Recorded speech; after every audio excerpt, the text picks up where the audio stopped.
You are listening to Viewpoints from PlaceCloud. Cultural researchers tell stories of places from around the world.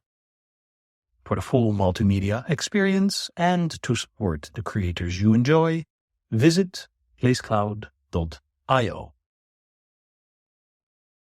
The best approach to the Old Oak Estate in Hammersmith is to take the Central Line to East Acton Station and turn left at the exit along Erkenwald Road. Then you'll see what Susan Beattie, the historian of the London County Council's pre-1914 housing, describes as the culminating achievement of the council's venture into garden suburb planning before the First World War, a work of splendid maturity. The origins of the estate lay firstly in the ambition of the council, empowered by the 1890 Housing of the Working Classes Act, to clear the slums and build decent homes for London's poorer citizens. But its form owed most to the housing reformers who advocated what they called cottage homes and leafy surrounds. Ebenezer Howard published Garden Cities of Tomorrow in 1898. Raymond Unwin, Cottage Plans and Common Sense in 1902.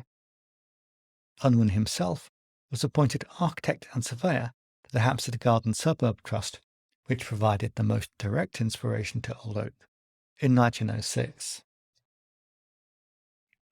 It was the private Hampstead Garden Suburb Act of that year which supplied the template for the 1909 Housing and Town Planning Act, promoted by President of the Local Government Board, John Burns MP. Burns spoke eloquently of that line of beauty which Hogarth said was in a curve. The Act allowed councils to escape the well-meaning monotonies of the sanitary but regimented bylaw housing that then dominated new working-class accommodation. Old Oak would be a Hampstead Garden suburb for the working classes.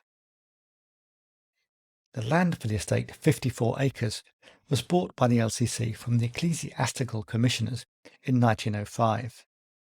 If you're wondering about some of the street names, Erkenwald, Whelpston, Miletus, for example, they recall early bishops of London. But construction didn't begin till 1911. By 1914, 304 houses and 5 shops had been built. More westerly portions of the estate would be completed after the First World War.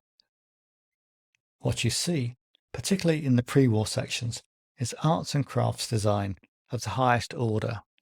Quaint red brick homes, some facades varied with tile hanging and half timbering, wooden mullioned window frames, pitched and gable roofs, and dormer windows, all set among generous green open space, verdant with foliage and shrubs and well-established trees. At the corner of Erkenwald and Woolstan Road, for example, you see the butterfly plan housing arced around each corner and designed to open the homes to light and vistas.